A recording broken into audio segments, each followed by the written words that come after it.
Unyemerere uyu munsi nabwo twongere tuganire ku nkuru. Uyu munsi tugiye kuganira ku nkuru y'umugabo wari utuye mu giturage kimwe. Iki giturage cyari kibonagamo n'umugore we mwiza cyane. Uwo mugabo nta kindi kintu cyari kimutunze uretse ubuhinzi. Yitaga ku bihingwa bye, yarahingaga, korora, agakora ibintu byinshi bitandukanye nyine kugira ngo we n'umugore we bazabone ukuntu babaho.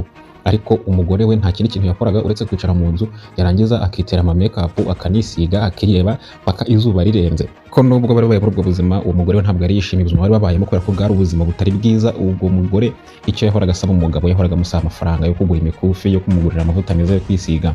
Ariko uko umugabo ko yageragezaga kose ntabwo yashoboraga kubona amafaranga yahaza ubwiza bw'uwo mugore.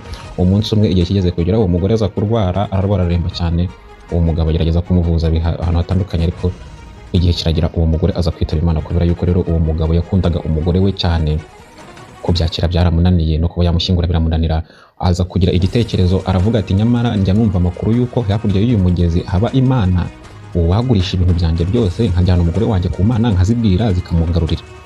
Umugabo yagenje gutya, agurisha ibintu bye byose yari atunze, agurisha imirimo ye yose, afata umugore bamushyira mu bwato, bajya mu mazi, batangira kwambuka. Bari mu nzira bageze hagati mu mazi, haza igihu kirabapfukirana umugabo ku buryo atabashaga kureba imbere cyangwa se inyuma. Aho yageze aho nta kintu kimwe ari kubona. Hashize akanya katari gatoya, icyo gihu cyaje kuvaho, bisanga ahantu hatandukanye n'aho bari bari. Arebye ku ruhande abona umusozi muremure. Uwo mugabo mu bitekerezo bye yaribwiye ati nyamara uriya musozi niho Imana zishobora kuba zituye. Uwo mugabo yaragiye agenda ayurira uwo musozi. Mu kurira uwo musozi yahuye n'umusaza, arangije aravuga ati ushobora kuba ari wowe Mana. Uwo musaza aramubaza ati urashaka iki aha ngaha? Uwo musaza akimara kumubaza gutyo, umugabo yaramubwiye ati umugore wanjye yitabye Imana, none ndashaka ko mwamfasha mukaba mwamungarurira. Umusaza yaramusetse cyane, aramubwira ati kubera icyo ushaka ko namugarura koko? Kandi yarahoraga gutesha umutwe. Yaramubwiye ati uwo muhinzi yaramubwiye ati ngewe ntabwo nashobora kubaho ntari kumwe n'umugore wanjye. Uwo musaza yabwiye uwo mugabo wari umuhinzi cyane, wari uteruye umugore mu maboko yiwe ashaka ko bamuzurira cyangwa se bamugarura mu buzima. Yaramubwiye ati kubera ko uri umugabo mwiza ukaba unakora cyane, ndakubwira ibanga wakoresha kugira ngo umugarure mu buzima umugore wawe. Uwo musaza nta kindi yamubwiye, yabwiye uwo muhinzi ati fata ibitonyanga 3 by'amaraso yawe, nurangiza ubitonyangirize mu kanwa k'uwo mugore wawe, arahita agaruka. Uwo mugabo yabigenje gutyo, afata ibitonyanga 3 abitonyangiriza mu kanwa k'uwo mugore, arangije agaruka mu buzima.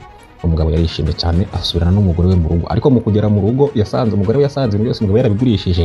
Aravuga ati se noneho ko mbona ibintu byose yabigurishije, azabasha kungurira imikufi n'amavuta ahenze gute? Ariko umugore yakomeje kwihangana, bakomeza kubana. Rimwe bari bagiye ku isoko guhaha, maze uwo mugore ahagaze ahantu hamwe abona ubwato bwiza cyane bwari buyobowe n'umugabo w'umukire.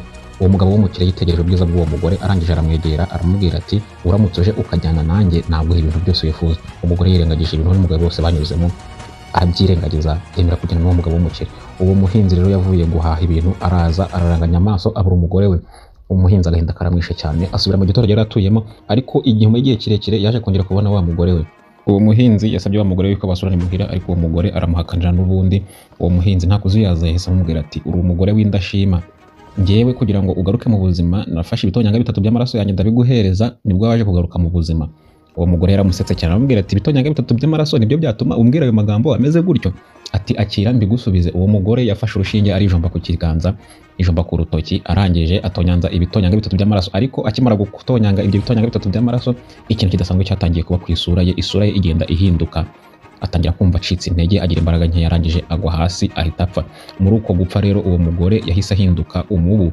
Menya ari nayo mpamvu hariho imibu igenda izenguruka amajoro, irya abantu ngo ibanyunyuza amaraso, kugira ngo wenda irebe ko hari igihe yazanywa ku maraso ikongera ikaba wa mugore mwiza yahoze iri we. Kayo nguko rero uko imibu yaje mu bantu, cyangwa se uko imibu yabayeho.